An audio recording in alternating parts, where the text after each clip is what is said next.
So a good source of stretch and challenge if it's planned effectively, but it needs that planning at the beginning in order for that to happen. It's quite good to get some student voice as well, so you could even start off like with the raising boys' attainment, actually speaking to the students first and finding out what their opinion is of the subject or what strategies they think work. Yeah. Try those, follow those around first and go from there, so they have a clear idea of where they're starting from before they even start their actual research and application. You've identified that this person, this trainee, is potentially a talented future teacher because of the systems and protocols that you are as a mentor and as a school that are in action. So for you to then want to stretch and challenge them by taking the shackles off doesn't make sense at all. It's still our role changes from being the driver and director to the facilitator and the operation, the kind of the acting out. That's why this person is being stretched and challenged. They are now the doer in the complete sense, but it's that unconscious behind the scenes pulling of the strings, because like we need to protect them. Absolutely, we need to protect them. Right, okay, lovely.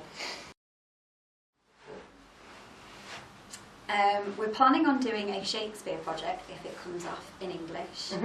Using training, my plan is to work with my mentee and encourage her to feel more confident with Shakespeare. Then if that comes off, we're going to invite primary schools in and we are going to run our own Shakespeare festival, and if she's confident enough, she has the opportunity to run a small section of that. So we've improved an area that she feels uncomfortable with anyway as part of the curriculum, and then to test and build her confidence, she's then going to work with some primary school students.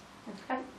I've had students, not last year, I think it was the year before, when they've come in from primary school for Science Week, they've planned little sections of the activities that we've done with the primary school children.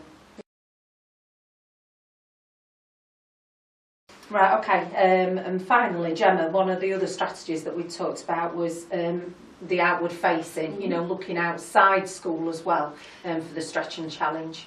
We're all on about sharing good practice as professionals, and part of their experience is to go on different placements, which gets them out of one environment into a different one. They come into contact with different staff, different pupils, and they can start reflecting on the pros and cons of what they're seeing. So maybe one department or one school has a really good way of approaching something, and then on returning to their previous placement they can discuss that either in a mentor session or as part of the department, and see if there's anything else that they could almost lead on in developing.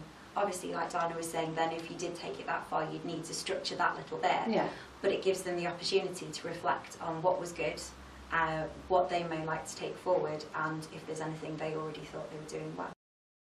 Me personally, it's putting them in the driving seat to organise something, to actually be the thinker and the doer and the deliverer and the reviewer, because that's the reality of what we do every day. And it can be, you know, stabilisers on or stabilisers off, and that's where we come in with our own judgment. But that has had the biggest impact, and I think you can tell a lot about a teacher capacity if they can do the juggling of many things, because we often are the mayor of our classrooms. That's where the practice is, and that's where the majority of their learning is. But this is massively important as well, and so giving them, okay, well, do that transition activity, take that course, take that trip. That's had the biggest impact, I think, for me, and it really does stretch them, because they're having to use skills that they haven't considered necessarily that they're going to need for the degree for the year. So what I'm hearing is push them out of that comfort zone. Push them out. I agree. Got to push. So it does it. So to some extent, the actual strategy is not necessarily the thing. It is actually the pushing them out of a zone that where I'm safe, I'm comfortable. I'm going to make a great teacher, right? Yeah, but look, you can be even better tomorrow than you are today. And it's that pushing them out of comfort zone into challenge them. Right. Okay. Thank you very much.